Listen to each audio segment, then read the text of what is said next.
You're live, Chairman. Thank you. Good morning, everyone, and welcome to this Highways and Transport Cabinet panel this Friday, 18th of March 2022, commencing at 10 a.m. The Council will be holding this meeting electronically. Members of the public may also attend this meeting in an electronic capacity, and there is a link on the Council's website for them to do so. Members of the Council are asked to keep their microphones switched off until called to speak, and switch their microphones off once they have finished speaking. Cameras may be left on throughout the meeting if members wish, and cameras should be switched on if and when you're speaking in the meeting. To indicate a wish to speak, members should use the raise hand function. Use of the meeting chat function is exclusively for voting. At the end of the debate on each item of business, there will be a vote. Members should vote using the meeting chat function by indicating for, against, or abstain. I will declare the result after each vote. Officers are present at the meeting and will follow the same protocols. Breaks of at least 15 minutes will be held every 2 hours. Other breaks will be incorporated as appropriate, and if the meeting should go on past about 12-ish, then I will call a break for lunch. If we can continue with the meeting, there are no substitutions and no apologies. So I will therefore ask members to introduce themselves in the order I have them on the paper. Firstly, and I fear he might not be here, but James Bond? He's not here yet, Chair. Okay. Nothing heard from him. I did email him earlier, but nothing heard. Teresa? No, nothing heard. Thank you. Annie?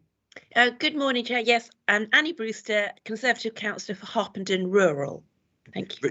Richard? Richard Butler from Bournemouth South, Labour Party. Cheers. Stephen Cavender?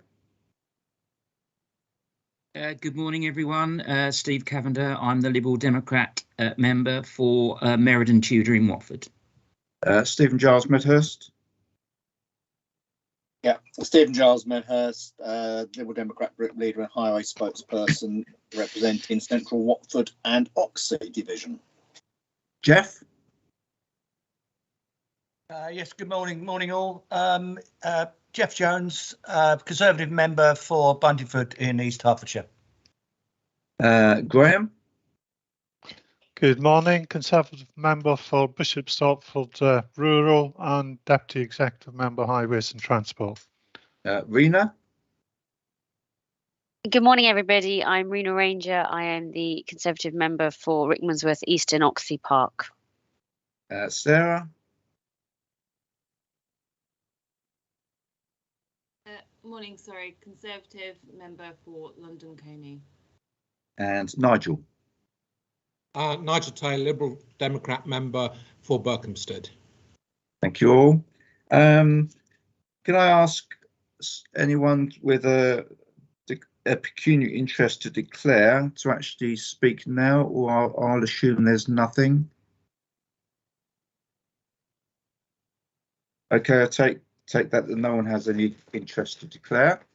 Right, part one, open business. Another announcement. I will paraphrase this because at the County Council on 22nd of February, there was a motion relating to Gumswood Road Junction improvements, and it was requesting a report on pedestrian cycling improvements to support modal shifts. The proposer, Stephen Giles Medhurst, agreed that we could defer this report as we are at very early stages, but I do believe that the leader of Stevenage Borough Council, Sharon Taylor, has emailed Stephen to explain more fully what the plans and aspirations are in the town. But as I say, a report will come back in due course when the plans are more developed. So thank you, Stephen, for that. Item one, the minutes. Can I invite you to please agree the minutes for accuracy for the meeting held on the 31st of January 22. You've received an update on the actions, I believe. So if you could put your for, against or abstain in the chat, please.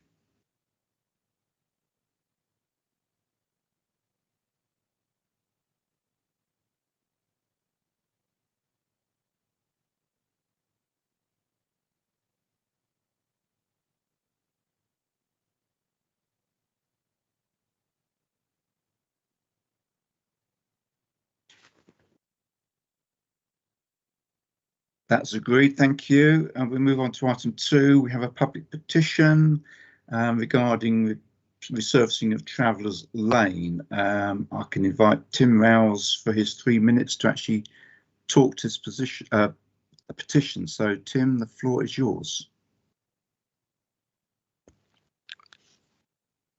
Okay, thank you, Chair. So the petition was following the decision to defer the resurfacing of Travellers Lane last year. The current position, it's going to be resurfaced next month, which I'm delighted about.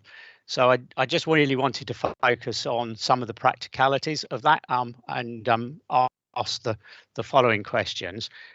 Firstly, I've established that there will be access to and from St Christopher's home. Tim, can I stop you there, please? Although St Christopher's... Tim, can I stop you there, please? We are here to hear your petition. I have to say, we're not here to actually get into detail as to how the work's being carried out. So if you'd like to talk to your petition, then we'll answer that and nothing more. Okay, I'm sorry, Chair. I did raise my points by email in advance. The works are being carried out. How do we establish that some of the disruption is mitigated or at least communicate from Sandyfield for the residents during phase 4 and access to and from the leisure centre? And I'll leave it at that, Chair. Okay. I didn't receive any email about these issues, but we are hearing your petition as read, and I'm sorry to have disappointed you, but we're a strategic group here, and we're not here to actually talk about the detail of works on the ground. We will allow our officers and engineers do that. But if I can invite Chris Allen Smith or Chrissy, whoever would like to just give a brief comment on how the works will be organised as is usual. Thank you, Chair. Yeah, so just to confirm, we are still at the moment, DV, fingers crossed, on track to deliver the works in April. That is still the plan. It is always subject to the vicissitudes of weather and the like, but that is still our intention. The works will be phased, as I think probably your petitioner appreciates. You referred to phase 4, so you're probably aware that we are doing the works in 4 phases. There will be a works information bulletin, a letter that will be delivered to over 600 homes in the area in advance of the works, explaining how they're going to be phased. We will be contacting, if we haven't already, and it's a few days since I spoke to the project manager on this, but we will be contacting key local stakeholders like the school, like St Christopher's and so on and so forth. We will be contacting all of those to make sure that they are aware. There will inevitably be some disruption. We apologise for that, but roadworks always cause disruption, but we do what we can to mitigate it. We can never totally negate it, but we do what we can to mitigate it. The works will be on restricted hours, which in our parlance means we'll start at about 9:30 in the morning and we'll finish by about 4 o'clock in the evening. So people will be able to leave for work before we turn up to close the road. And we'll put in a number of steps like that in order to manage the works. And this is part of a large program of works. It's a larger and slightly more complex scheme than many of those that we deliver, but it is sort of bread and butter to our team. One of our most experienced project managers is leading on this, so I have every confidence that they will do everything they possibly can to make the works go as smoothly as possible and to get them done and delivered and out of everyone's hair with no disruption, but with the minimum disruption necessary to get the work done. And hopefully, Chair, hopefully, Mr. Rouse, that provides some comfort. Okay, thanks. Has anyone got any comments on the petition itself? Go up to my list.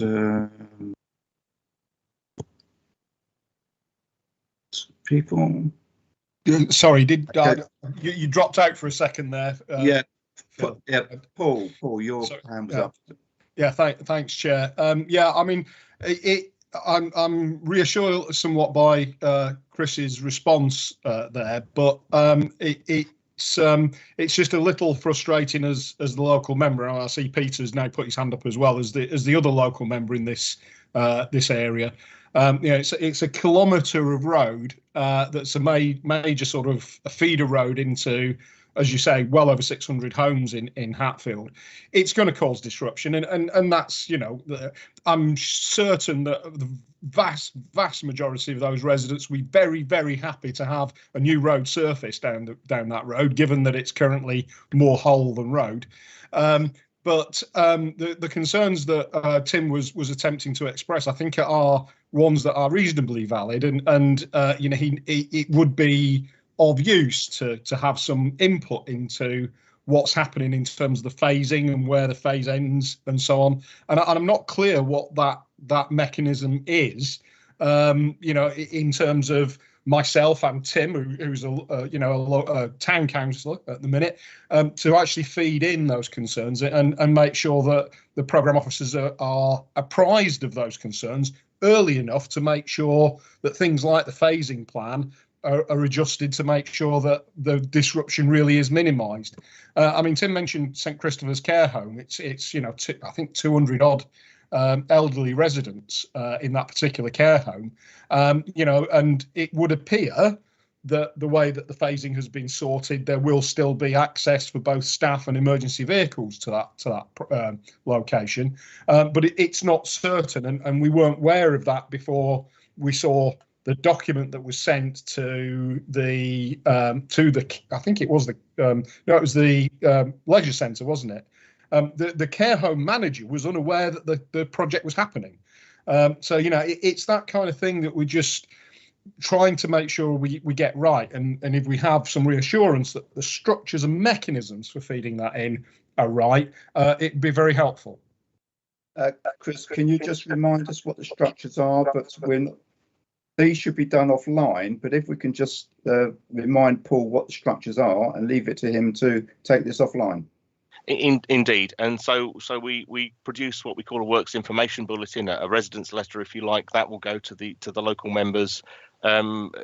Those are delivered to the homes about 2 weeks before the works are due to start. So we don't talk to people too early, because experience has shown that if you send out a letter a month or 2 months in advance, by the time people actually need it, it will have gone in the recycling, and they won't have the information or the contact they need. So the 2 weeks is the sort of the 2 week engagement window is strategic and based on sort of hard-earned experience. Slightly before that, the local members should get that works information bulletin, and in that same kind of window. And I'm not the project manager for this myself, so I can't talk to specific dates, I'm afraid.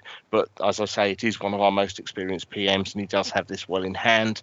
I didn't have to nudge him to do anything. I asked the question, and I got all the right answers back, and he already had everything in hand. And like I say, this is a more complicated project than many of the resurfacing schemes, and the sort of the level of detail in the works information bulletin reflects that. We wouldn't normally go into details about phasing, but because of the nature of this scheme, we have done, and we've created a slightly more complicated but informative document than we would perhaps do for a smaller road. So we'll communicate with members slightly before we communicate with the public. We'll also communicate with the main stakeholders, so St Christopher's Care Home, the leisure centre, the school, people like that. We targeted it for the school holidays. I neglected to mention that earlier on, but that is, we deliberately picked the school Easter holidays as our window for doing this work, because that would help to minimise the disruption. So as I say, there will be disruption. We apologise for that, but it is a case of we can't, as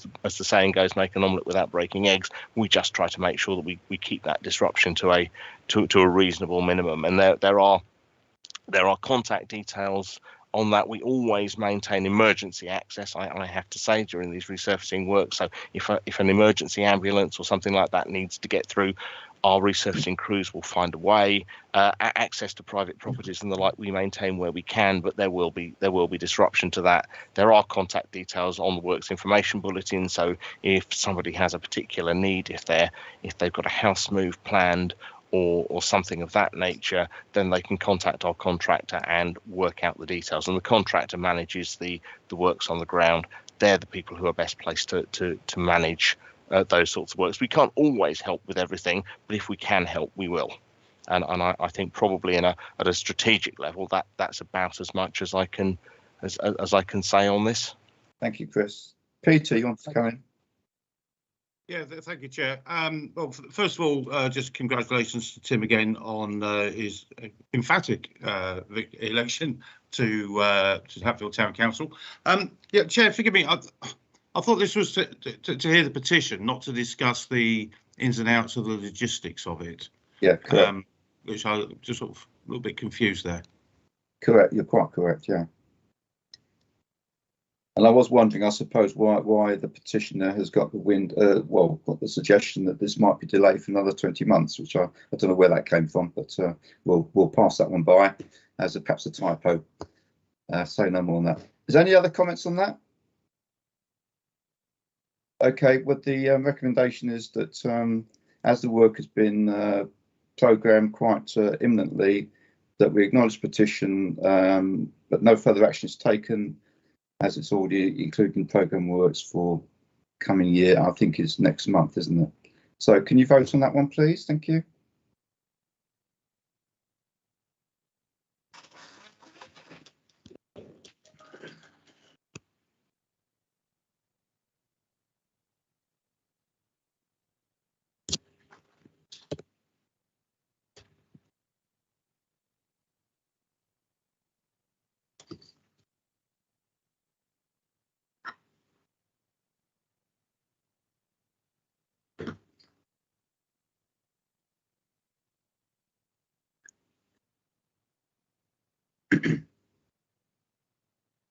Chair, may I just check if officers are reading my votes, because I'm not getting any other chat in my chat line.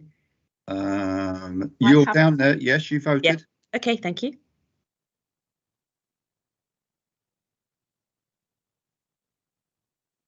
That's been agreed. Thank you. So we move on to thank you, Tim.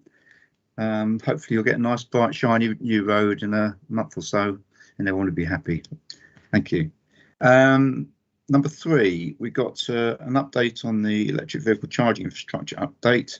I don't know whether Sue or Rupert's going to be talking to this. I'll leave whoever wants to take the first stab to reveal themselves. Rupert. I think you're on mute, Rupert. Oh, you've got no mic.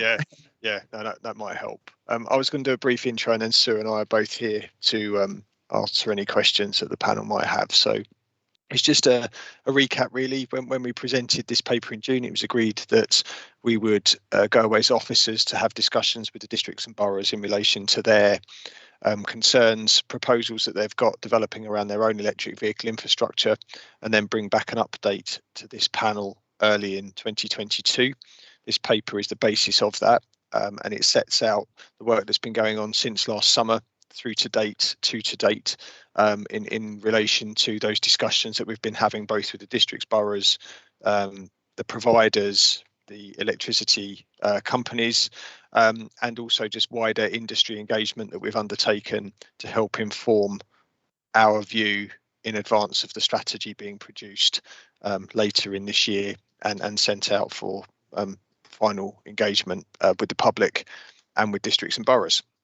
So just to remind people of where we got to, background was we set out that in principle we wouldn't be supportive of large scale rollout of on-street electric vehicle infrastructure on the basis that destination charging was likely to be the most advantageous way to go, both for users but also to avoid potentially out of date costly technology and harm to the highway, both in terms of the asset but also in terms of other users, footway widths, cycleways being impinged on by technology, and that we would work very closely with districts and boroughs around the county to help them implement off-street charging facilities wherever possible and look to identify those locations where a limited amount of on-street parking, on-street charging facility might be necessary. Broadly speaking, that's still our position, but we're in some good dialogue with the districts around the county around how we might be able to move that forward and what may be a position in relation to those more difficult and challenging areas where on-street charging provision might be necessary because there isn't a close proximity to anything off-street or destination based. We've developed a tool to help all partners understand some of the challenges around that, and we're continuing to engage with the industry to inform our thinking. I think that's pretty much the summary of where we've got to. There's a table at the back in the appendices that sets out the work we've been doing around the priorities, and Sue and I are both happy to take any questions.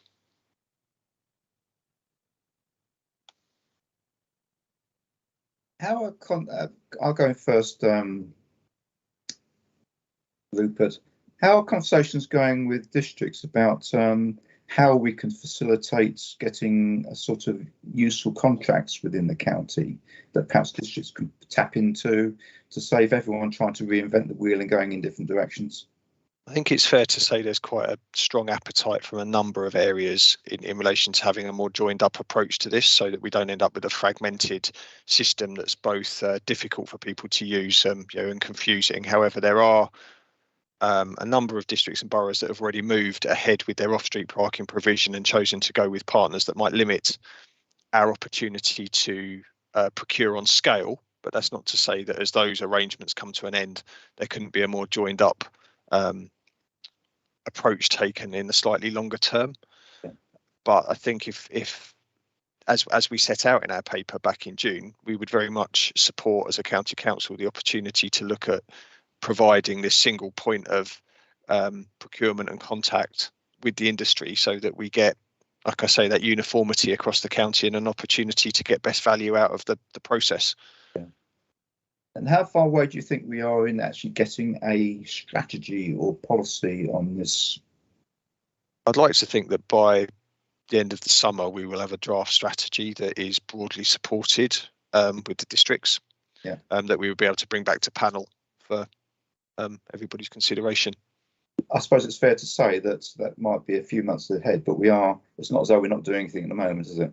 I know lots and lots of work's been going on, lots and lots of discussions been taking place. Sue's been running a number of meetings with the districts and boroughs. We've had a good workshop session, as I say, with the industry, with the government's advisors around EV charging facilities. Obviously, we've been keeping an eye on the technology and how that's starting to evolve. And again, that's all been part of those ongoing discussions to help people, to be perfectly honest, crystal ball gaze as to what we think the best solution will be, because I don't think anybody knows. And around the country, there's a number of different authorities taking a different approach. But I would say a lot of the shire authorities in a similar position to Hertfordshire outside of those sort of key metropolitan areas are taking a very similar approach to us in terms of they think destination charging will be their primary provision for charging capability, be that private or public based, and that will be topped up where necessary with a small amount of on-street provision where maybe people are too far away from those destinations or there's a specific need in an area. Okay, thank you. Rena, you wanted to come in? Sorry, it was just on that about, in the report says that some of the district authorities are looking for Hertfordshire to maybe take the lead on that, and it would make more sense if we were procuring as a district, we're benefiting from economies of scale. But also for me, it's about unifying the process between the 10 boroughs and districts. You would want some certainty that if you, whiz around Hertfordshire, you should be able to do things in a similar way throughout all those district or boroughs. Already, just parking is a krypton factor in terms of how parking is managed between each. In some are via an app, some are by card only, and all the rest of it. So I really would be supportive of trying to unify that process and working together. And also for off-street parking, when we, may want to visit friends, the protocol there as well. I hope that will be a unified one, because we already sometimes, you take a buggy out and you're already sometimes met with inconsiderate parking, which will narrow a pathway down. And it shouldn't be that we've got different kind of situations where if you are whizzing around and then have your pram or your wheelchair, that you can't guarantee you're going to get through roads because you're going to have a charging point somewhere and not the meterage of footpath you may need to walk through. So I just think that unifying this, and if there's anything that Hertfordshire can do to simplify and unify that progress, I'm really on board with that. Quite agree, Rena. I'm sure that's what Rupert is trying to do. But I would open it out, actually, and I've said this before, and I'd be interested in if Rupert's had any more feedback from the DFT, etc. It'd be nice if you could whiz around the country, because we are not an island in Hertfordshire. We might think we are, but we're not. If you could whiz around the country and have consistency across the country as to where you're going to charge your car, that's something outside my gift and outside Rupert's gift. But I'm just wondering if there's any progress on that from a high level, Rupert? Led to believe that there is some guidance due from OZEV, which is the Office of Zero Emission Vehicles, but we're still awaiting it. And we're not entirely clear on what guidance it will provide about uniformity protocols, but we're hoping it will also come into some of the aspects that we've picked up in table 7.1 that you'll see towards the end of the paper around the footway widths, locations, information provision, and all of those kind of key points that you've mentioned, really, Rena, about trying to make sure that people understand how this is going to operate. And just so I can come back, I saw an advert on Facebook the other day for an electric car, and they had charged it off on street, but the way the car was parked, the lead went from the footpath around the car and into the charging point, which just kind of brought home to me that what happens if you have lots of those and not a very wide footpath. You just can't have leads everywhere, and there has to be a more sensible approach to how we do that. I don't know if the ad was just, I don't know, aesthetically trying to highlight the lead or the charging point, but it just didn't seem sensible in the way that it was being put out there as a neat and tidy solution. Could I just come back on that briefly, Phil? Because I know it's something we've discussed, quite regularly. I mean, one of the challenges is that a lot of the parts of the county that probably at present feel that on-street parking provision would be beneficial to their position if they wanted to acquire an electric vehicle, because they're not sure of what will be provided locally in the short term, are narrow terraced streets with quite narrow footways, and as such, the provision of this electric vehicle charging infrastructure is highly likely, if you were to put it into those sorts of locations, which we're not advocating en masse at this stage, but that would likely mean that you'd either have to narrow the footway beyond an acceptable width, which we wouldn't be supportive of as a highway authority, or you have to consider the removal of some of the parking bays to be able to put the infrastructure into gaps between the parking. So you will reduce the overall level of parking provision within those streets in order to safely provide the infrastructure to charge them. And then there's the management of that parking as well, as to who can use the bays for how long, how it's monitored, how it's managed, how it's enforced. That are key factors that we need to work with the districts and boroughs around the county to help them understand the best ways in which that can be done. And there's some pilots going on around the county already. Watford are doing it, and they're managing it relatively successfully, or they do recognise the challenges that they've been having about fitting them into locations where it's not going to be detrimental on the level of parking or on the management of the parking. So this working group has helped us discuss a lot of that, but certainly this point about footway widths, be it footway, cycleway, shared spaces, and the usability of the network for people that are on foot, in wheelchairs, is really, really important. Thank you. Nigel. Prams too. Yep. Nigel, you've been waiting patiently. Yes, thank you. Right, I have a number of sort of points that I want to make on this.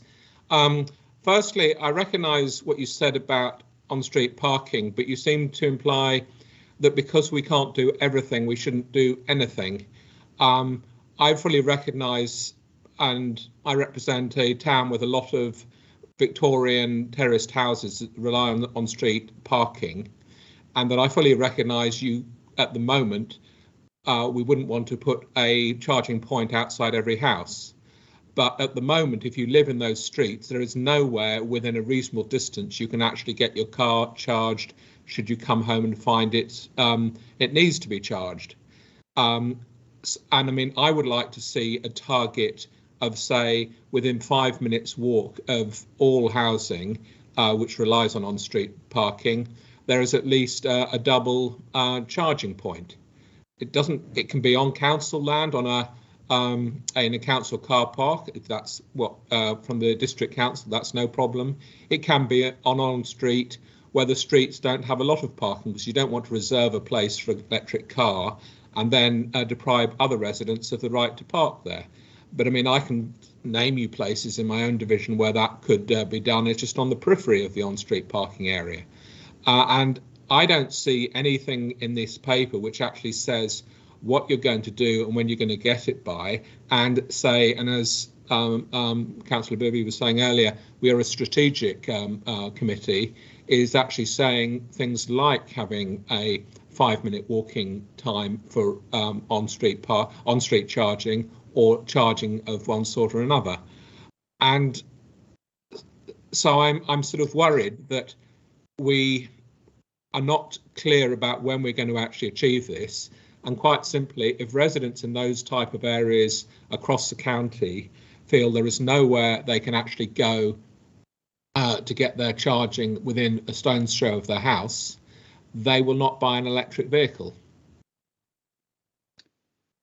Firstly, I don't know where your impression that we're saying we can't do everything, so we won't do anything. I think that's a bit disingenuous, to be fair, because we are trying to do as much as we can. So I hope you'll retract that comment. The 5-minute walk, the 5-minute walk. If you go back to the original panel paper, you will notice that we have got aspirations to have reasonable facilities within 5 minutes of residence. Is that not so, Rupert? It is, Phil, although I would say that our thinking is possibly moving away from that as more facilities are provided privately or through district and borough car parks on the network more generally. And technology around charging time is improving all the time. I think destination charging as a process is becoming much more feasible for people. So when you're out and about, much like you would with your petrol or diesel powered vehicle, you would fill up or top up as you need to when you're out and about. So be it for your weekly shop, be it when you go to cinema or out for a meal, when you're visiting friends potentially if they've got off-street charging, it would be that destination that you charge at, rather than feeling you have the need to leave your vehicle for several hours and be able to walk home so that you can get on with your life. Actually, the thinking is that there's going to be less and less of that need, because vehicle technology is improving rapidly and charge times are improving rapidly around that. So whilst, yes, I think it's a nice to have, I think our understanding is that we're probably moving away from that in the medium term as more facilities are available. So if you're coming back from your trip out and you realise you need to top your car up for use the next day, you would stop at a rapid charging facility and top your car up, much like you would petrol or diesel today. Can I respond, Phil, firstly to your point? Rupert just said why we should not want to put on a charging infrastructure on narrow Victorian streets. And I have many of those narrow Victorian streets in my division. And if anyone wanted to put a charging point on there, I would run a mile. I totally agree with that. But that doesn't mean you cannot find a few places. And I'm talking probably as a double charger in each polling district of my division, so that at least people know that they are accessible within a reasonable distance of where they currently live, because that will give people confidence to buy an electric car. At the moment, if you live in those areas, you can't do anything except trailer cable across the pavement, which I don't think anyone likes. And that's why I made those comments. And I still think they are relevant, that we've got to focus on doing something across the county so that there is a capability within a reasonable distance of people's houses to do that. Now, as far as destination charging is concerned, I think we should invest in destination charging, but I don't see many destinations with that actually being fitted and provided. Also, that people need the confidence that they will be able to charge whenever they get to places, including their home and other places.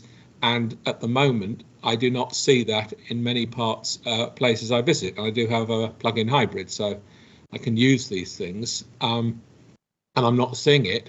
I'm not seeing the plans for deploying it, and that's what I'd like to see. On the terraced housing, you mentioned that you obviously missed when Rupert said that it was maybe feasible to take out parking spaces and have infrastructure in the road. But I would also suggest, we've always said along the way, that if you have a road where you cannot put charging points down the footway, you might be able to find a hub at the end of the road, say, where you could put a couple of charging points and people can book them and use them. Regarding the destination charging, it's a fair point that, and I would say, I also say it's a chicken and egg situation here. If the demand is created, then suppliers will come in and satisfy that demand. I mean, petrol stations are now making themselves hybrid. I mean, I was in Thurrock Services going towards a conference, and they were taking delivery of 20 new charge points in the petrol station. So these things are happening. I'm sure Starbucks, is it, they have buildings with car parks. I'm sure they will be putting charge points. Supermarkets are putting up charge points. And if we can have charge points in car parks as well, that's great. But I suppose we've got to create the demand before people come in and to actually supply that demand, and that is a bit of an issue. I do accept. I think what I'm making the point is I'm not expecting 100% of my on-street parking to have charging points. I would be happy to have, as I say, start off with one per polling district, and it can be in a sports centre car park or it can be on street. Yeah. We shouldn't be prescriptive about it. But the problem I fear is at the moment people look around and see they can't do it. And that's what I'm sort of saying. And also, as far as destination charging, could you actually do a survey of all premises with car parks in the county and establish what their plans are to put destination charges in their facilities and what sort of charges there are there? Because that's quite a valid strategy to do it. I would totally support that. But then if you put that in the evidence there, we can actually see when that's actually being done. And that's what I'm lacking, is any visibility of saying how we're going to actually sort of put this in place. And that's why I'm raising on this. I just took the polling district as an example of a small area of a town which you could actually do a measure. I'm not precious about it, but even, for instance, you say end of street charging points. I would compromise and say one for half a dozen streets, but can we have a plan to actually facilitate that being implemented? Can I just come in there, Chair? Yeah. So that I suppose that our whole approach is to kind of have a very considered approach and actually take account of where there are existing charges and where there are opportunities for sort of new charges. So we've developed this powerful kind of mapping tool, which helps identify, some of the opportunities for potential charge points. So on this mapping tool, for example, we identify HCC district sort of local authority assets. And we sort of can start to look at those, kind of are there opportunities for sort of charges in those locations. The tool also helps identify those streets that don't have the off-street sort of driveway type parking, and identifies where there's likely to be the sort of highest level of demand, sort of both in sort of 5 years and 10 years time as well. So it's kind of a powerful tool. It's helping us kind of refine where those particular gaps are in the charging network and what some of those opportunities are for sort of filling the gaps. And we've supplied that tool to sort of districts, and we're sort of very much sort of starting to work to sort of look at those gaps. Okay, thanks, Sue. Could you give us a report which actually sort of outlines or give us access to the tool so we can actually see what the plans are and actually see when they might be coming to areas adjacent to or in our divisions, basically? Obviously, I can't check every division, but I can check my own. Rupert, you want to respond? There are a couple of points, really. The tool isn't necessarily identifying where sites are coming forward, because that's very much I suppose in the commercial interests of a number of the companies that are looking to implement these measures, and as such, through the discussions we've been having, whilst they're very, very good to talk to and very friendly, they aren't willing to provide us with, here's our 30 stores in the southeast of England, here's the ones in Hertfordshire, and these are the ones that are going to get EV charging infrastructure. But we are aware already there's a number of locations that are being rolled out. And they are including them on sort of the national database with Zap Maps that is providing people with an opportunity to look at locations that are adjacent to their home if that's how they feel they'd like to be charging their vehicle.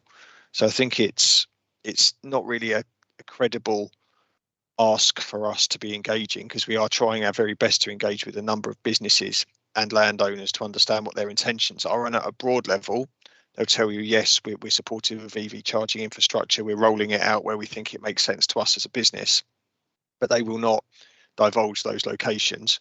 We are working with districts and boroughs to make sure that we can understand that and make it clear to the public where that technology is going to be implemented through the councils across Hertfordshire, so that is something that can be forecast, and that can also help influence maybe where private industry chooses to invest, because it might look for the gaps in the network where it thinks there's a commercial opportunity for them to make provision. So, as you said, Phil, it is to some extent it's a chicken and egg challenge, because we don't have all the information laid out before us, and we never will. But we do know the investment's coming. We know we've got planning applications that have been approved in Hertfordshire for rapid vehicle charging stations, and we know there is more of that technology coming online sort of all the time through various providers, which I think as it builds up and as it becomes more visible will give people that kind of security around how they would charge a vehicle if it isn't something they're able to do at home. I was just going to say, one of the challenges with on-street parking or EV charging technology is actually the use of it. So, for example, Nigel, one of your residents comes home, they know they've only got a very short range left in their vehicle. They drive to that 1 or 2 charging bay around the corner from their home, but it's full of 2 cars already. So I think technology, again, has to be our friend here about how we use technology for people to be able to book, have certainty around charging provision, and how it's managed is another key aspect to that. And that sits very much hand in glove with parking management and those aspects as well. Otherwise, there's not going to be anything more frustrating for people if they become reliant upon local charging facilities. And as there's a higher level of the fleet that's electric, that there's going to be a capacity issue. So destination has got a huge role to play, and then it's how we manage maybe those limited on-street provision that might start to be implemented. Interesting. I was in London a few weeks ago in Maida Vale, and I saw a taxi, an electric taxi, which all looked very nice, at a charge point, doing a bit of rapid charging.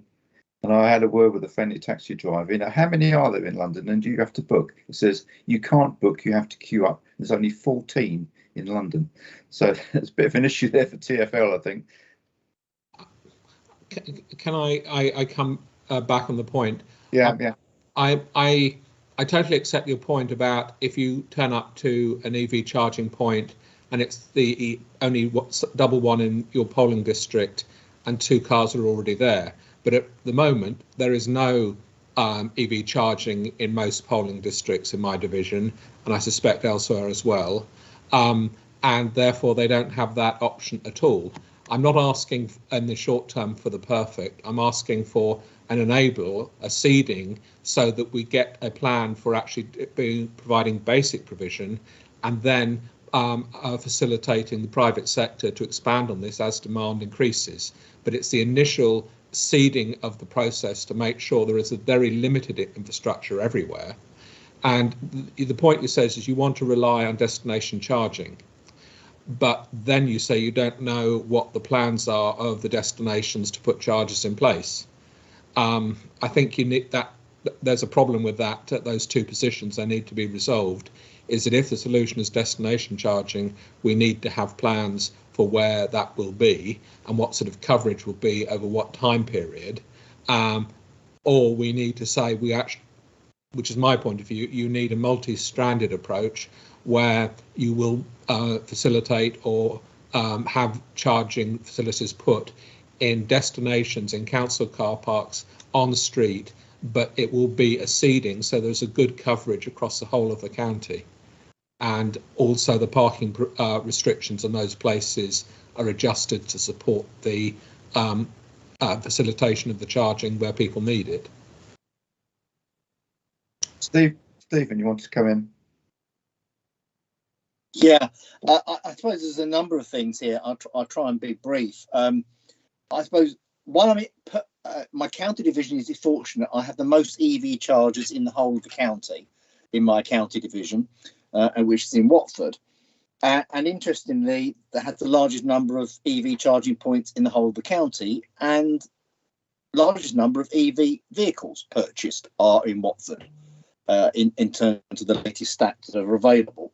So clearly it can be done, and many of the issues that Rupert has indicated have been overcome.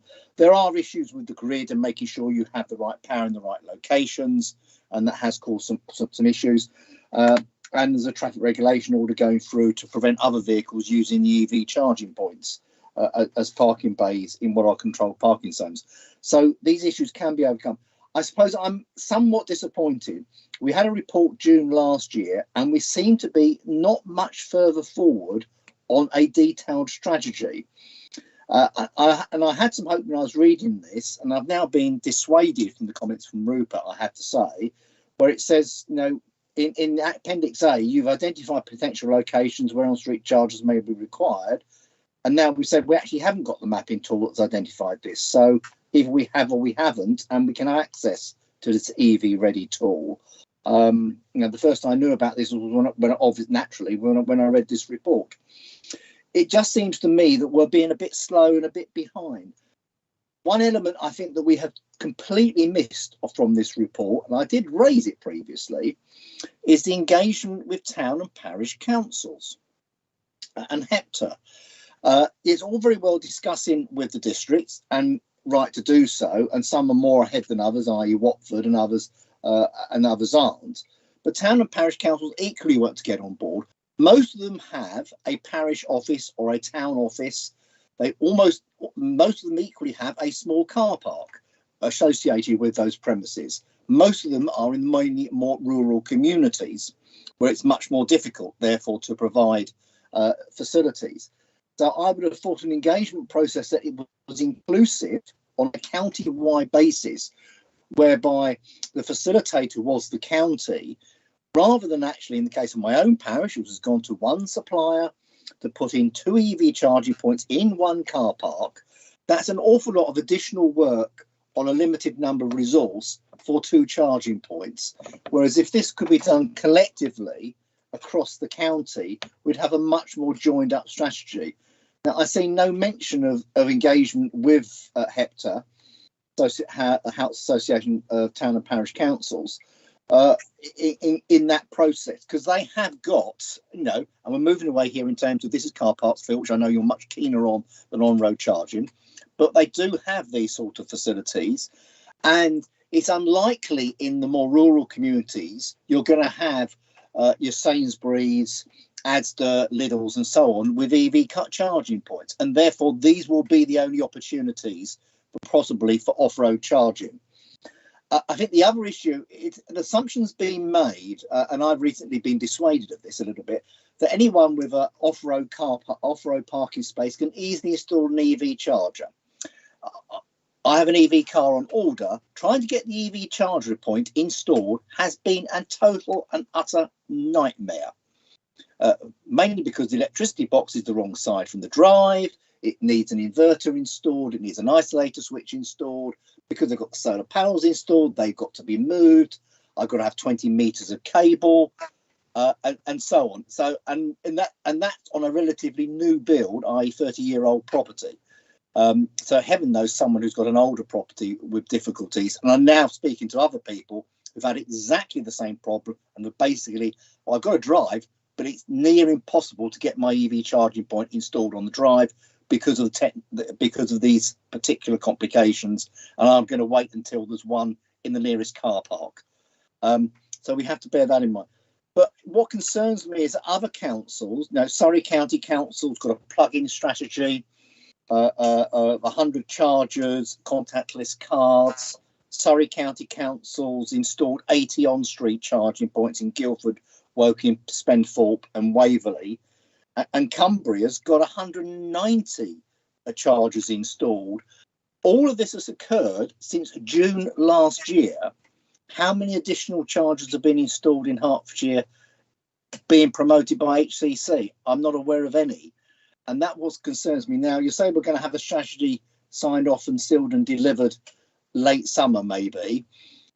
When will we actually start to see the results of that strategy in terms of delivery on the streets, or more likely, as in car park? Now, I agree it needs to be a mixed strategy. I'm not saying we should all have on-road charging points, but in certain areas we will need to have them. And yes, Phil, I agree with you. You know, you can't put them on the street. You could have them in turning circles or car parks or other areas associated with the street, but not necessarily on. But we don't appear yet to have that clear guidance. There's a lot in the appendix here, which is still to be, ongoing, and some of it obviously not yet done.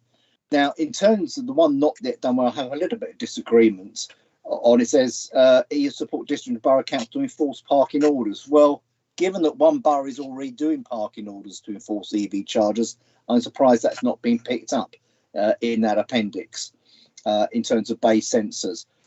And when I go abroad, and I've recently come back from the smallest EU country, and Malta, and I was surprised how many EV charging points there were. And finally, on the point about your taxi driver, I'm not quite sure he was accurate. There are 7,321 EV charging points in London, of which the rapid ones are 3,500. So I'm not quite sure where he was trying to charge his taxi in that case, Phil. This was specifically for taxis. Anyway, that's what he told me. Yeah. I'll get Rupert to explain the sort of issues when trying to talk to districts, because to be honest with you, they weren't all ready for talking. They weren't cooperating. They all want to go their own way. So it's been a bit difficult, the discussions, and I'll let Rupert elucidate on the problems there. But I will ask him the question, how are we getting to parish and town council? Because I know of parishes that are actually took advantage of the funding and actually putting charge points in car parks, and that's entirely relevant. But I do know that not all parish and town councils are members of the HAPTC. So how are we getting to them? I would be interested in that. Regarding your off street, I mean, I have one fixed in my garage, and I had to pay 150 quid for 30-metre cable around the house because they couldn't put it through without completely knocking down walls and stuff like that. But I suppose we're not electricians. If electricians have got standards they got to stick to, when you're putting 7 kilowatts of power there, they have to do it properly. So that's not really up to us to legislate for debate. But do you want to come back on the? I'm just saying it's not as easy. If you've got to drive, you can always automatically install. That was the point I was making there. I was using that as an example. It clearly varies from location to location, Phil. Yeah, but the parish and town council position and the delays, Rupert, up to you. So the parish and town councils, we've had some dialogue with some of them, through our EV charging email and obviously contact with them. I'm more than happy as we start to refine our position to engage with them further. Our intention was to try to get a position set with the districts and boroughs who obviously I think have a far greater direct impact in the first instance on the strategy, and then we would obviously extend any opportunities to town and parish councils around Hertfordshire for them to make the most of the opportunity around bulk provision contracts that might be established to do it. And where they're after guidance, we're more than happy to support them in the first instance, but we can share that with the HAPTC, recognising that doesn't necessarily capture all of the town and parish councils around Hertfordshire. So we'll also seek to ensure that we do that as well. In relation to the strategy and why it's maybe taking longer than any of us would have liked, Phil's quite right in that there are a number of different positions. There are a number of different districts and boroughs at different stages of their provision. Some still appear to be moving forward sort of on their own. Others are very much waiting to see what comes of these discussions in the hope that it will provide them with an easier and more joined up approach. So, working as 11 authorities together does have its challenges, as we know, but we're trying to navigate that as best as possible to make sure that we're coming up with an arrangement that everybody's broadly happy with and provides the overarching benefits that we set out to achieve when we put the paper together last summer. Thanks. Graham, you want to come in? Yes, thank you, Chair. I've got to agree with Stephen on Watford having the most EV vehicles registered in Watford. It doesn't mean to say they're actually based in Watford. They may be purchased and sent somewhere else. So I think we're in agreement with that, Stephen. Now, I would just like to pick up on the point of Nigel Taylor. I don't know who his local district or borough council is, but we in East Herts have taken the initiative, and in May this year, we're going to be commissioning 54 EV chargers in a car park and other locations. So there's quite a lot going on. On the rural front, we again have taken the initiative, and last year or the year before, we reached out to all the rural parishes in our community. I think there's about 50 plus, and asked them to express an interest. And quite a few of them did, but a few of them didn't want to go down that sort of road. But as we sort of move forward, there's more and more rural parishes actually want to come on board. And there is government grants to enable that to sort of happen. So districts and boroughs can play a big role with the parishes, reaching out to them and pass the information on to sort of Rupert or the team at sort of county. It's understanding how we sort of collate this all together. Yeah, and at the end of the day, we don't supply petrol at petrol stations, etc., etc. So, you know, it's destination charges, and I do agree, you know, they should be placed, you know, within a reasonable distance of a housing estate or blocks of flats. But yeah, that's me. Thanks. Thank you. Annie. Yeah, thank you, Chair. Yes, yeah, Rupert, I've just been on Zap and Sue Zap Maps for the first time. Yeah, it's pretty good, although it takes a little while to get used to it. And of course, you don't see how many charges there are until you actually put your finger on the actual one. Don't know how you get around that, but it's a bit slow. Maybe they need to colour code a bit more. But I'm just wondering, I'm absolutely with Stephen on the town and parish councils, and I'm just wondering if when the next parish conference is, because I'm just wondering if a presentation would be good there, because I think they really need to see how they'd be supported and how easily it would be enabled to do it. There's often a reticence at that level because things do sound too complicated, or they're worried about how their residents would feel. So maybe a user-friendly presentation would be really worthwhile. Thank you.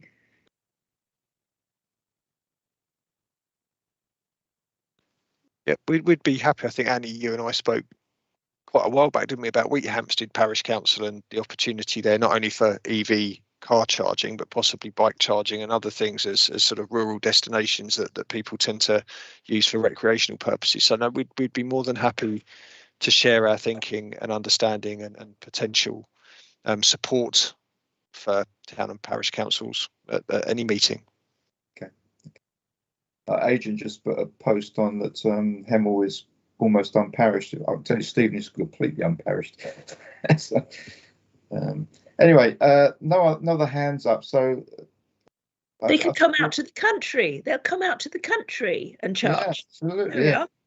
I think we all recognise that we would have liked to have progressed more than we have, but there are challenges working with 10 different districts, as we always thought would be the case.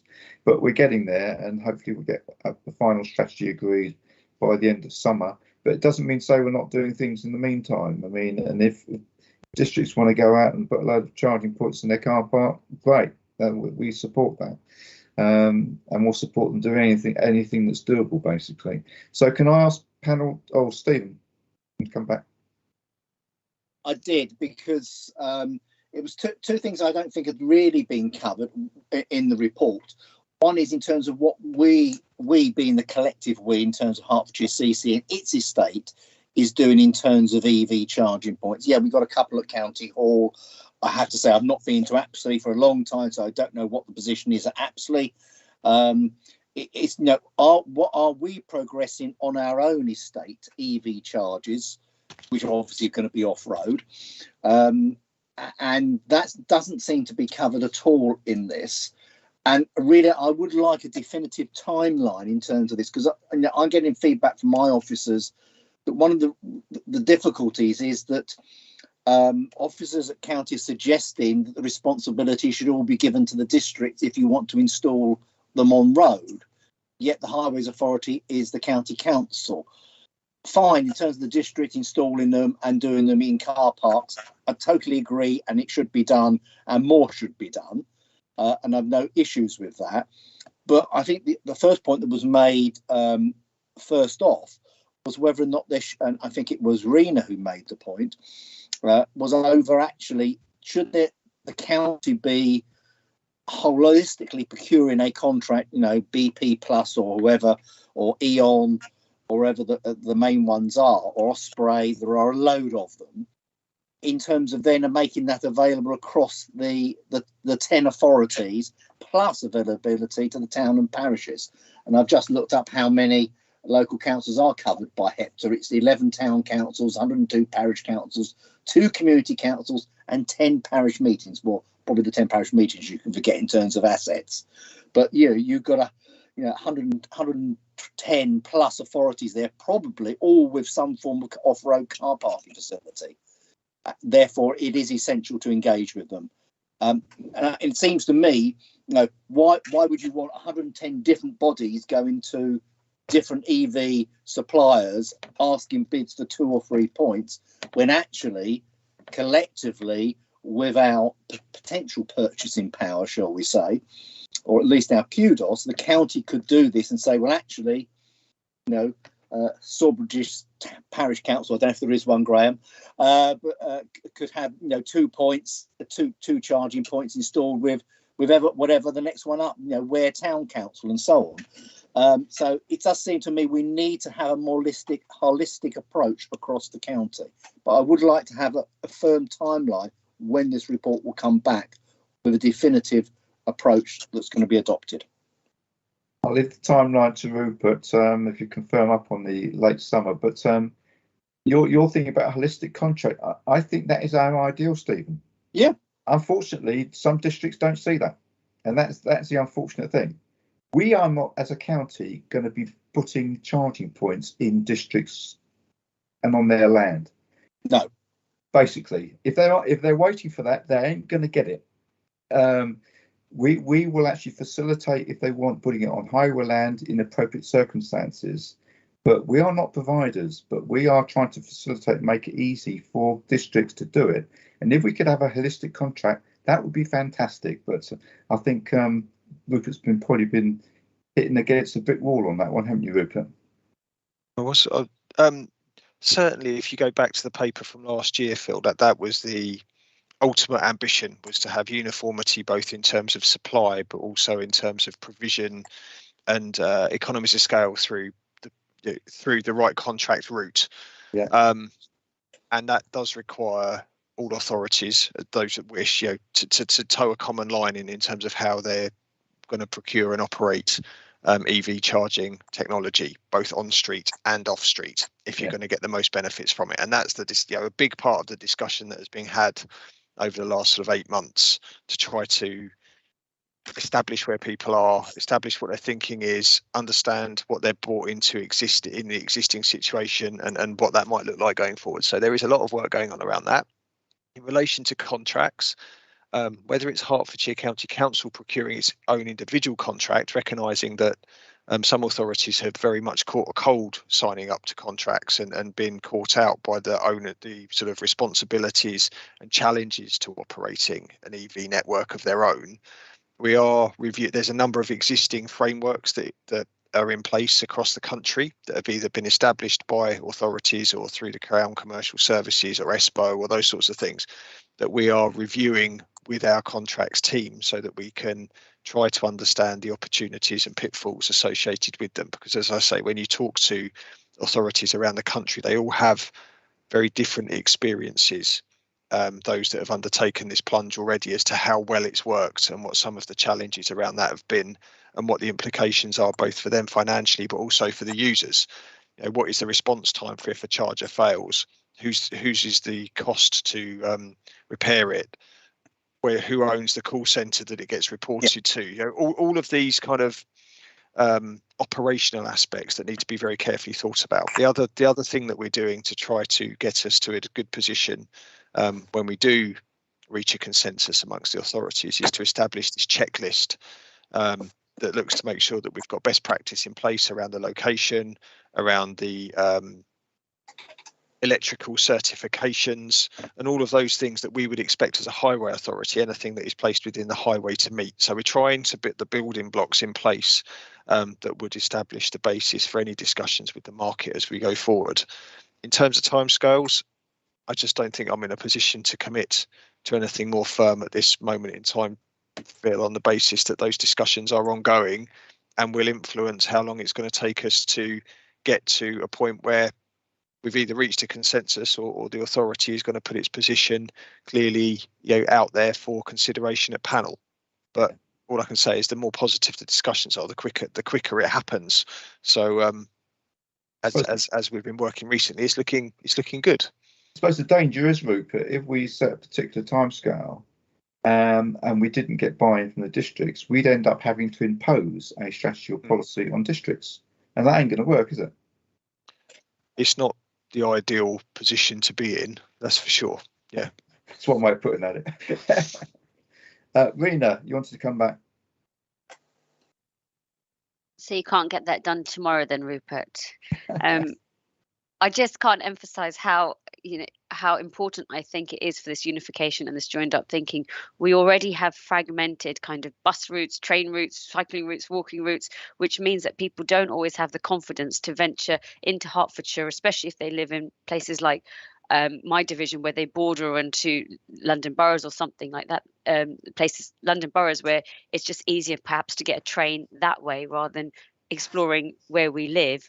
And not only are the benefits the ones that we've spoken about, but just the economic kind of prosperity of Hertfordshire as a whole, if we can get this sorted out, that is also to be taken advantage of, and allowing our residents to have that confidence to travel, I hope, in a more environmentally friendly and sustainable way in the absence of some of the other opportunities that aren't as joined up as they should be in the county.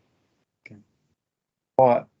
Thank you, Rena. I've got no more hands. Can I ask you, please, all we can really do is note the progress and the key principles of the approach as per 3.1. If I could ask you to vote in chat, please, for, against, or abstain.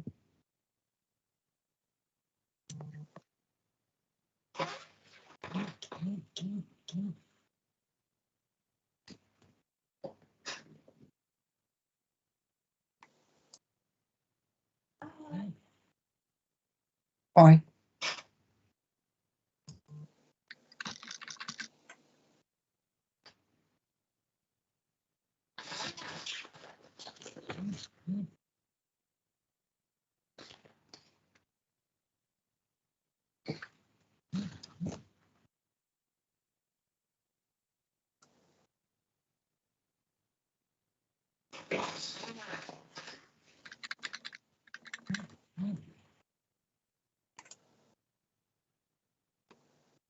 That was noted. Thank you very much. So we move on to item 4, which is Rupert again, I would think, on High Street recovery trials update. I don't know how much detail you're going into, or is this just a summary overview of what's happening?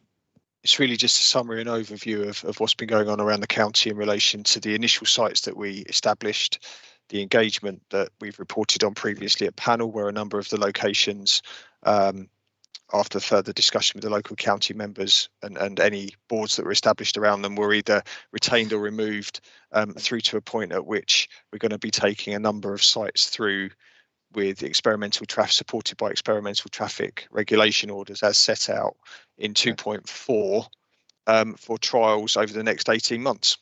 Okay, I'll leave it to you then.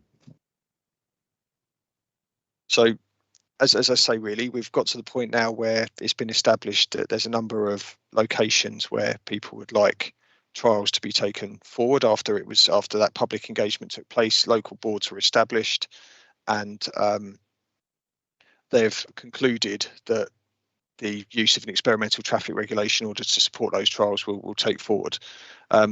There is an established governance that's set out within the paper that supports each of the locations, that is locally developed with the local county councillors and district council representation, town councils or parish councils in some areas where it's appropriate, and that the schemes will go through the formal ETRO process, and a public consultation will take place as part of the conclusion of the trials to establish whether or not there is a desire for them to be retained, amended or removed long term.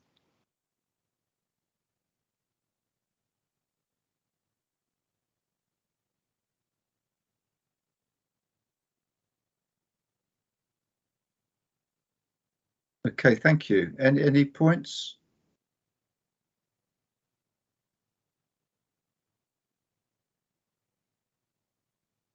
Apologies, Chair. I seem to have been a bit of a technology glitch, but hopefully it's sorting itself out. You're back now. Are you still in full flow? Yep, I've finished. So I'm happy for any questions, Phil. Sorry, it's Thank you. Right. Any questions, points?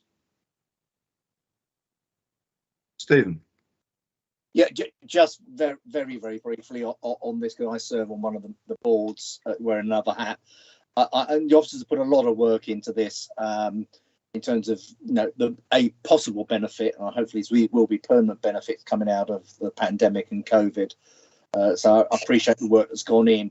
There's been some difficult discussions, I suspect, because some people basically wanted to go back to the status quo in a number of these areas. And my view has always been, if you do that, you're never going to get this opportunity again to improve the sustainability, in my view, of some of these town centres and shopping centres. So I support the report and the recommendations and the continuation of these trials.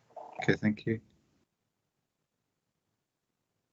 Can I make a point on behalf of Arena? You wanted to come in.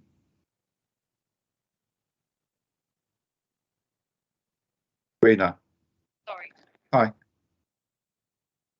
Sorry, my headphone fell out. It's just, I think I would like it to be just made aware that there is sometimes a lot of discussion about some of these trials on social media sites, but it has to come through the official channel, and that any comments throughout this time need to be fed into that High Street Recovery email address at Hertfordshire. Even if the formal trial hasn't commenced or whatever stage it may be in, could you just confirm that any comments that come in through that email address will be logged, processed appropriately and taken into account? Yep, that is correct. That's the formal route, and comments and correspondence we receive through that will be sifted, responded to, but also fed into the boards that ultimately are making the decisions and agreements on what proceeds from that point. Rupert, are we sort of asking these questions through our social media? Not at the moment, Phil. I mean, we obviously carried out the formal engagement processes towards the end of last summer. Yeah. That has informed, the board's primary view, I think, in relation to how they'd like to go forward with trials or not. And as I say, some locations they've chosen for them to be removed. In other locations, there's a view that they should be retained in a further, more formal trial undertaken with the relevant monitoring, evaluation and processes put in place. Any feedback we're getting at the moment is fed into the boards, but it's more around understanding if there's any specific challenges, for businesses or individuals that we could address during a trial if they're to take place, rather than revisiting the overarching decision that's been made to take forward. That is, unless the board chooses to take those comments on board. And obviously, as we've said, across the board, they need a level of support from all parties to be able to proceed, because each authority, be it district, county, town council, they all have a role to play in making these trials work. So without all of those partners being as one, they can't proceed. Can I just come back on that? Sorry for it. So I would be very supportive of any kind of publicity or information that could go out through Hertfordshire that these trials are ongoing.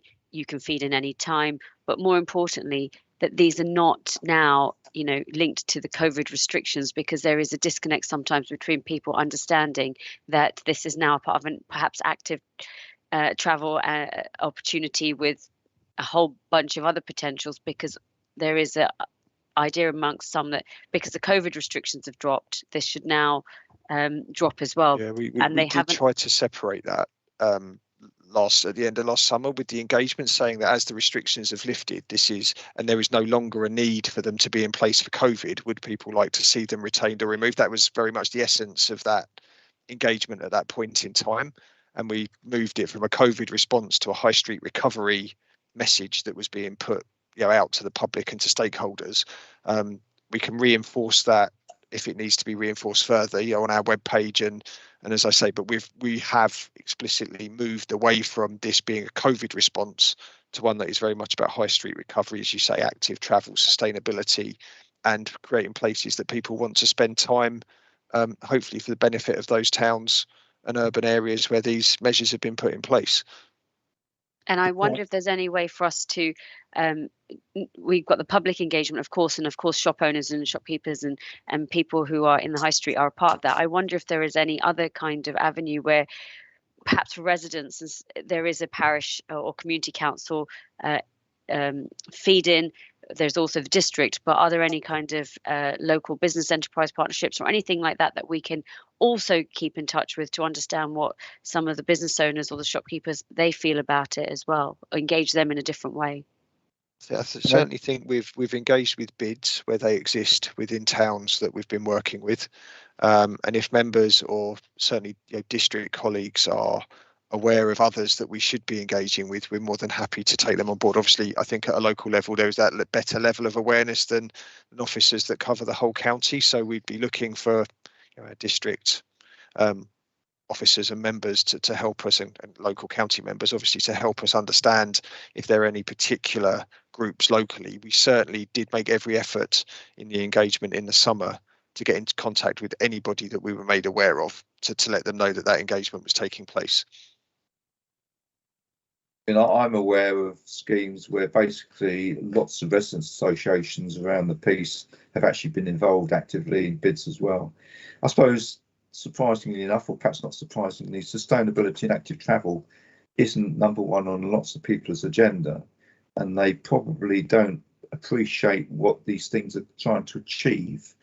So I think the message needs to be got out, and I think we've got some funding, haven't we, Rupert, recently for communications on lots of things, including active travel. So hopefully that will help. Yeah. But I'll just urge anyone that's on the end of local social media, which can always sort of engender lots of furore and sort of silly comments and all that, and misinformation.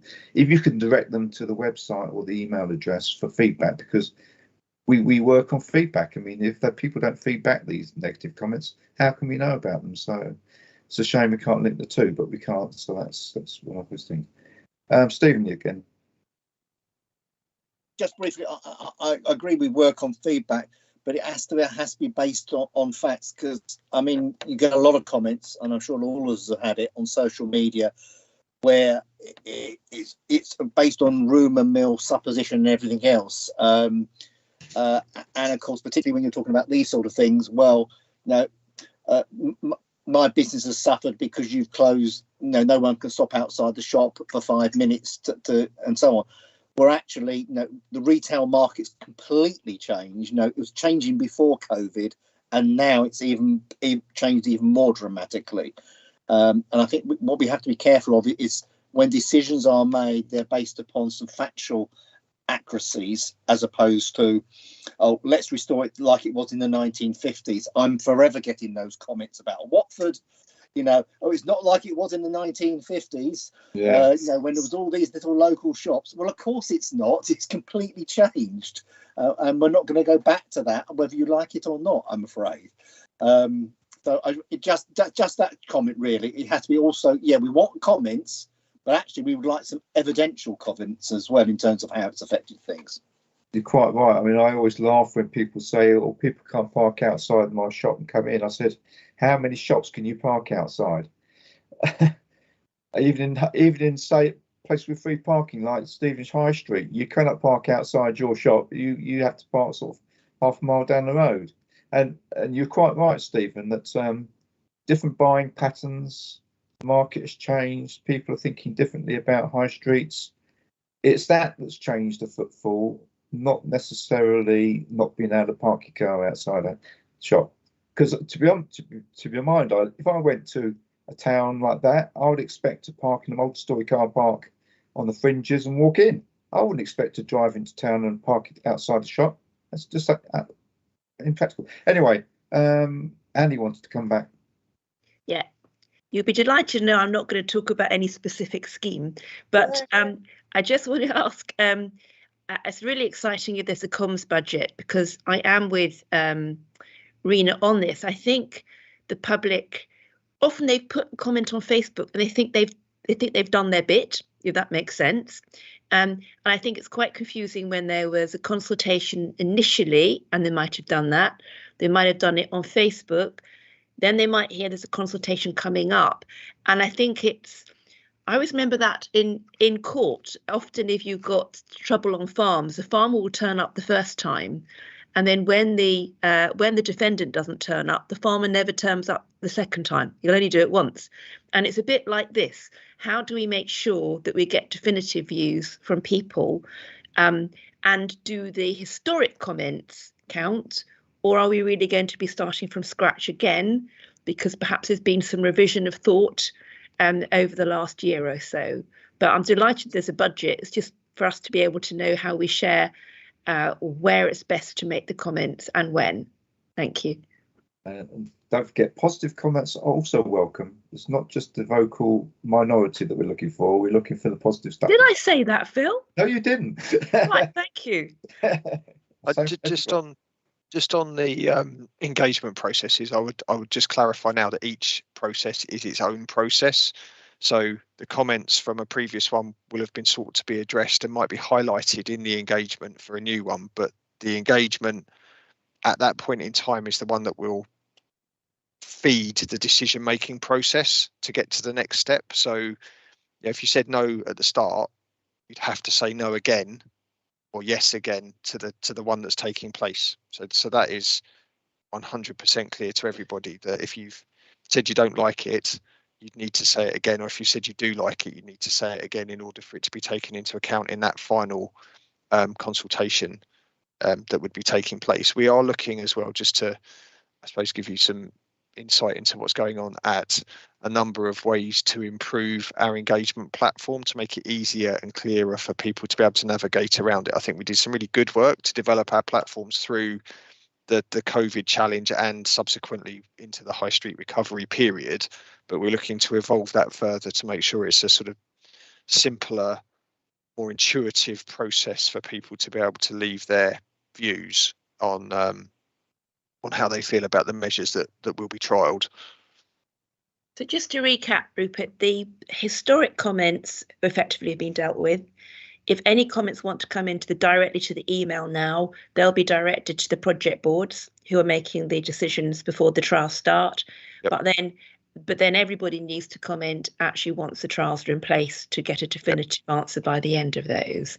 And am I right that there's was it a 6-month comments? Within the experimental, so yeah. There's two parts to this process. There's the formalities around the experimental traffic regulation orders, which has a period of objection within the 18 months. The first 6 months are the points at which people can object to the experimental traffic regulation order under the powers within which they're made. However, at the end of the trial, before the 18 months is up, there will be a full consultation that will be able to be then fed back to the board for their consideration to inform the way in which the scheme proceeds. So just for clarity, the period of objection, is that just really a technical thing? So if somebody said that ETRO shouldn't be there, rather than it could be both. It could be both, but in reality, I suppose the TRO process is more around the technical aspects than it is around people's views on the overall project. because the TROs are an enabler rather than being the project in terms of what they provide and the benefits that people can see across the board. So it might be that I need to be able to get to a particular business or a particular service, and your traffic order would prevent me from doing that. So that might be a reason for objection on the TRO basis. But then you've got the principles of the scheme that the consultation more generally will be about. And I think that it's that consultation is really the bit that will guide the decision making. Okay. So all I say, my last comment is that we need to make it very clear what that period of objection means. That initial period, that is not that will not impact the result of the trial. And if people read that term, period of objection, they probably think it will. So we need to make sure they understand that. Thank you. Thank you, Nigel. I just wanted to add a comment to the previous point you're making between Stephen and yourself about the high streets. In Berkhamsted, the town council, which I was a member, did a full engagement with all the shops on the high street, and also the local chamber of commerce, and they were totally supportive of removing of what we're proposing in terms of removing parking from the high street and getting people into the multi-storey car park. The reason for this was that they wanted people to stay for 2 or 3 hours rather than just pop in and then pop out again, because they wanted higher value customers, and they also wanted to free up the high street for pedestrians to just wander around and enjoy the place, because that actually brings more people in and makes it more attractive. And I would like to just add to that, I'd like to thank all the officers who worked with us in developing the scheme. The town council and I would still like to go ahead with it. Unfortunately, it was blocked by the local district council and a councillor who doesn't live anywhere near the place, unfortunately, but that's where we are. So, but thank you for the officers, Rupert, I believe they're in your area. It was greatly appreciated, all the work they did, and it really went down very well. So thank you. Stephen Cavender. Thank you, Chair. I just wanted to raise a point around consultations. I'm sure it's something that you've already given consideration to, but I'm mindful, and I would also ask you to be mindful, that we still have a lot of residents, particularly elderly residents, who don't have access to the internet and wouldn't be able to respond to any consultation online. I just wanted to be sure that we have a way of capturing their opinions, because their opinions are very valid. How do we do that, Rupert? We have done. We've certainly provided the opportunity within libraries and other local facilities for people to provide, fill in paper copies. On the website, we do enable people, to send responses to an address. But again, they might need to see the website to get the address. So there's a certain amount of sort of sharing and responsibility, possibly on councillors and local interest groups, to engage with residents, and if there's any questions or problems, let us know and we'll do whatever we can to ensure that their responses are fed in. Thank you. Thank you. Rena. Sorry, I've only got one USB port. It doesn't let me do everything. It'll pick up in a second. Responses could also be fed through via at the libraries and parish and town councils as well, districts. Yeah. Is that correct? Yeah. Okay, no more hands. Can we therefore vote on noting the report and that project boards for each trial scheme will continue to operate with review meetings planned during the course of the trials for each location?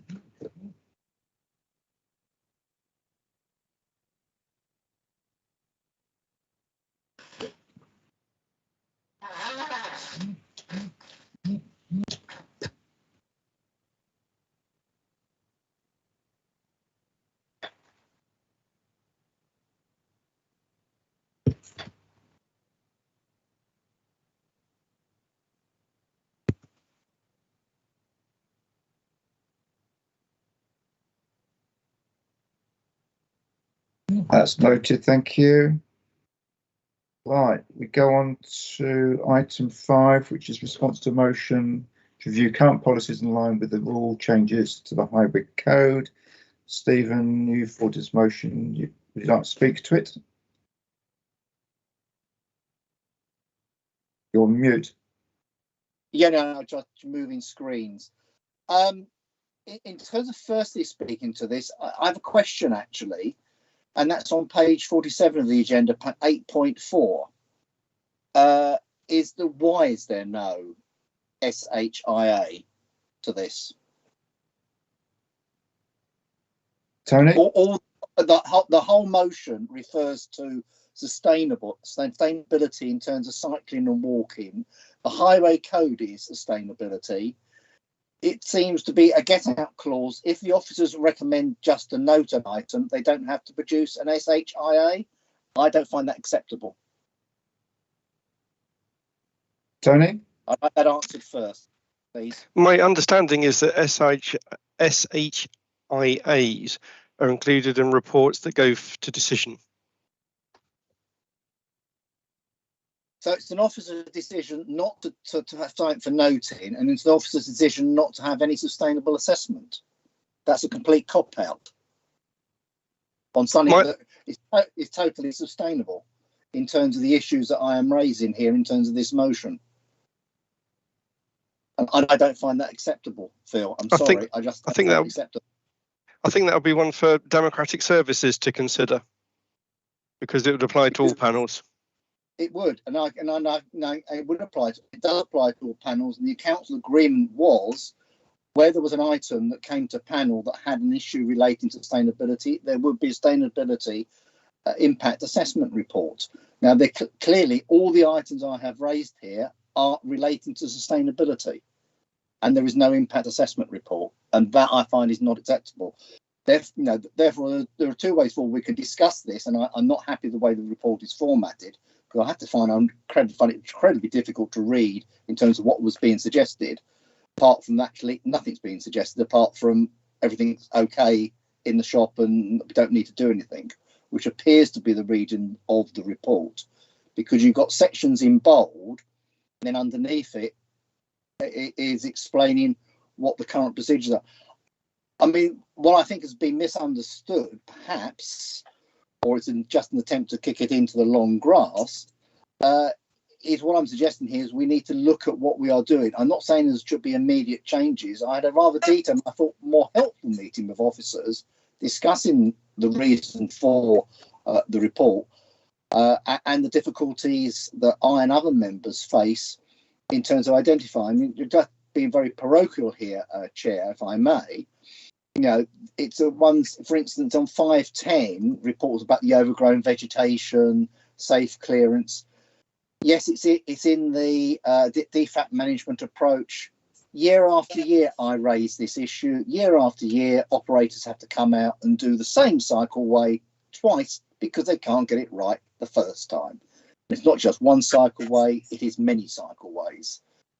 And I'm not quite sure, there's no answer to that. You say, well, it's in there. These are the requirements. I pointed out, well, actually, the operatives on the ground aren't meeting those requirements. So what training do they need to have? Because this costs the council money by coming out time and time again. Then you're cutting across several issues here, Stephen. I am. Well, let's talk about your motion. And can I ask Teresa, have you got a view on what Tony suggests or Tony said? Well, we were sort of advised as a group, Democratic Services, that they were essential for reports going on to Cabinet for a decision. Okay. But and this is not. It's not a decision report, so from that point of view, it doesn't necessarily have to have one. Yeah. However, I suppose if you are looking at sustainability issues in the report, it would make sense.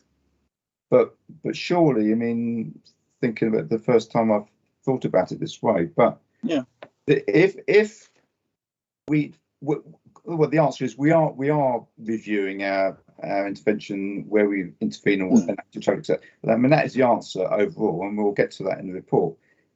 It's when we actually get to review those and change them, surely that is when we have a decision report that goes to Cabinet that would need the sustainability assessment. Is that not the way to look at it, Teresa? Yes, that would be the case. Yeah, okay, so we'll handle it that way then. This is the motion which we are prepared to answer if you want to speak to it, Stephen. Well, you're not answering, that's the point, Phil. Well, all the officers are answering because you're asking us to know basically everything's okay at the moment and we don't need to do anything. Now, if the recommendation from the officers were these matters will be considered as part going forward in terms of either part of active travel, as part of the local cycling and walking infrastructure plans, and as part of the future highways contract, and will be considered as part and parcel of those, I'll be far happier. But it doesn't say that, quite frankly. Sorry, it doesn't say that, but that's exactly what we're doing. Where does it say? If that's not clear, I'm sorry, but that is what we are doing. We are looking at these situations in line with coming out to a new contract, how we want that contract to look, how we're going to prioritise our money. So that's what we're doing. Right. Well, it doesn't say that, Phil.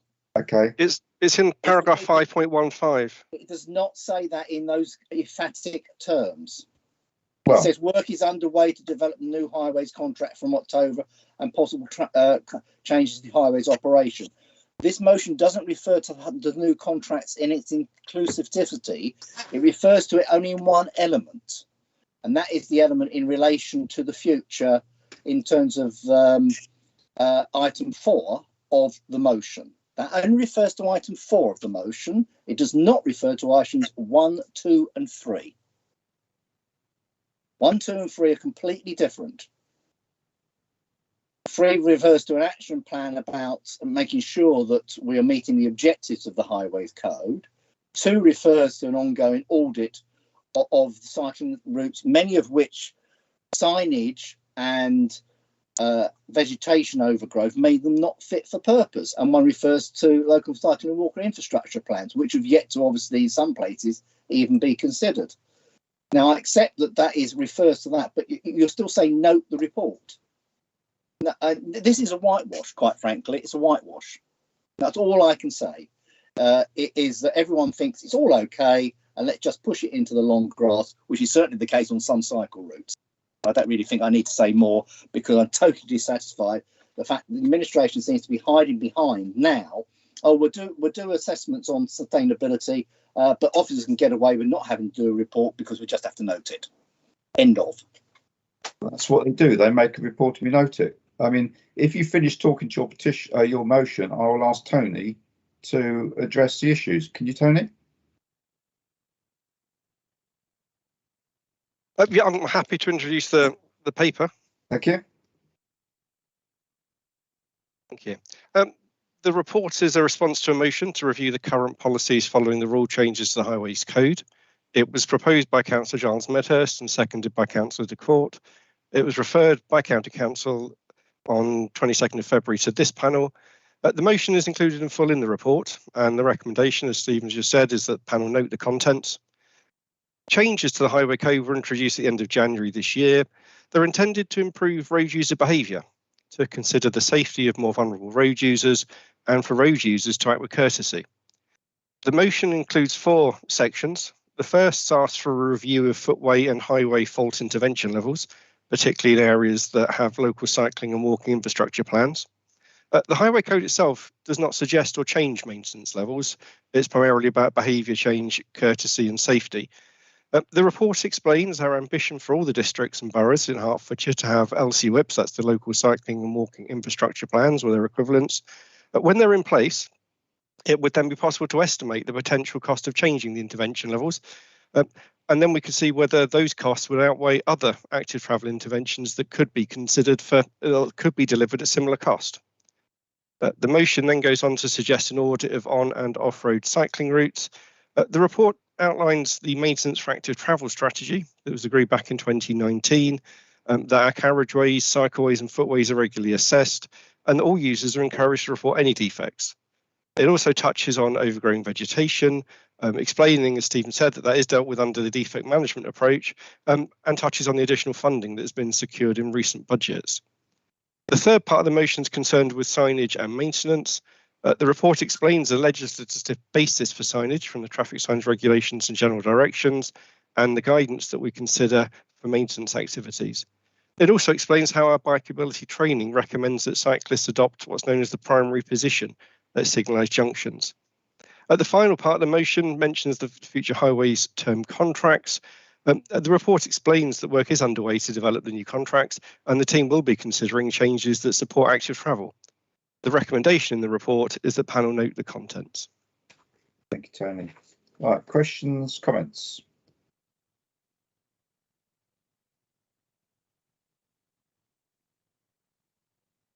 There are none, so can we please vote on the recommendation to note the report? Thank you.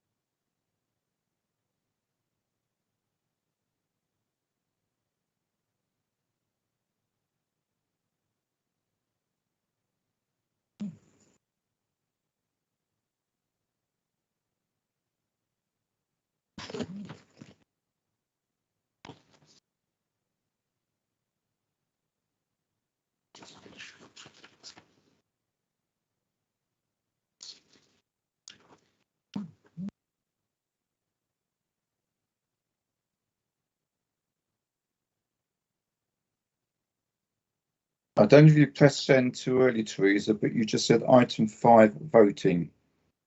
Just corrected it, Chair. That's noted. Thank you. Thank you. That's noted. Thank you very much. We move on to item 6, any other business, which there's none. There's no part 2 business. So I just say thank you all for your attendance and contributions. Also, thank you, Carly and Teresa, for keeping us on track. So have a good rest of the day, and you have plenty of time for lunch now. Okay, Thanks, take Phil. care.